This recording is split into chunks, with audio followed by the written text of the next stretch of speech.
Hello साथीहरु, स्वागत छ आजको भिडियोमा। र आज हामी तपाईहरुको माझमा लिएर आएका छौं।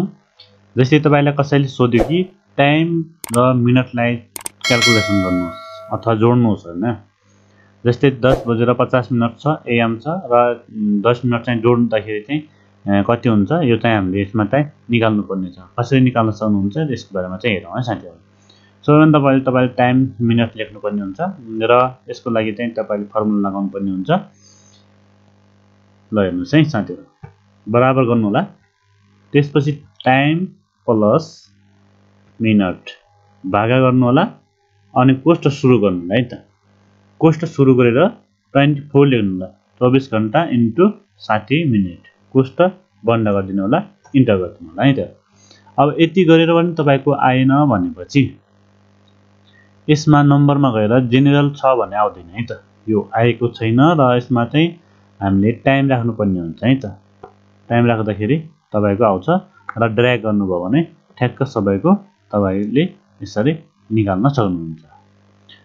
फर्मुला के हुन्छ भन्दाखेरि टाइम र मिनेटलाई जोड्नु पर्ने हुन्छ र भागा 24 घण्टा इन्टु 60 मिनेट गरेर तपाईले यहाँनिर यसरी फर्मुला लगाउनु भयो भने ठिक्क आउँछ। हेर्नुस् त, यहाँनिर 11 बजेको छ, 12:20 छ, 20 मिनेट जोड्दाखेरि चाहिँ कति भयो, 12:40 भएको छ है त।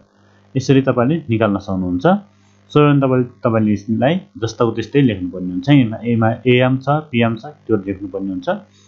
यदि एएम पीएम लेख्नु भएको छैन, दुईटा बीचमा सेमिकोलन दिनु भएको छैन भनेपछि आउँदैन है त टाइम। र यसमा चाहिँ अनिवार्य तपाईले टाइम सिलेक्ट गर्नुपर्ने हुन्छ, नत्र आउँदैन।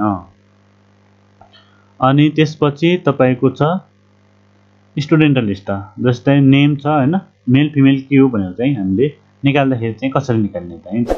जसरी अहिले यसमा चाहिँ मैले यो बटनहरु जोडेको छु।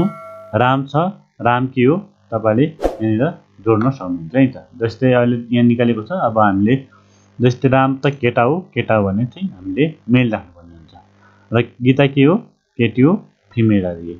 अब यसरी तपाईले निकाल्न सक्नुहुन्छ, फटाफट बनाउन सक्नुहुन्छ है त। अगर सबै लेख्नु पर्ने हुन्छ, लेख्दाखेरि चाहिँ के हुन्छ, टाइम लाग्छ। त्यही भएर चाहिँ हामीले यसरी बटनहरु जोड्न हामीले सिक्नु पर्ने हुन्छ है त। अब यसको लागि चाहिँ हामीले के गर्न सक्छौं भन्दाखेरि सबैभन्दा पहिले यी बटनहरु चाहिँ कसरी जोड्ने त्यसको बारेमा हामीले थाहा पाउँ त। र सबैभन्दा पहिले हामीले यसलाई सिलेक्ट गर्ने। सिलेक्ट गरिसकेपछि तपाईले डाटामा जानुपर्ने हुन्छ। डाटामा गइसकेपछि डाटा भ्यालिडेसनमा जानु होला।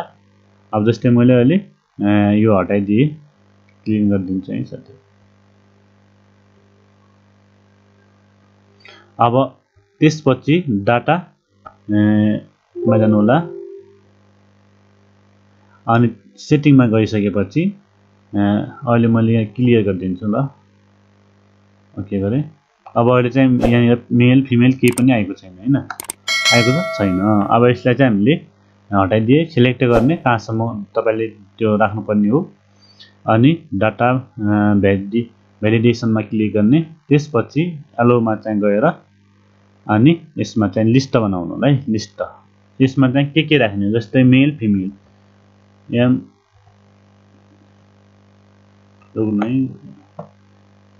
एल मेल कमा अनि फिमेल है त, कमा गर्नु होला त।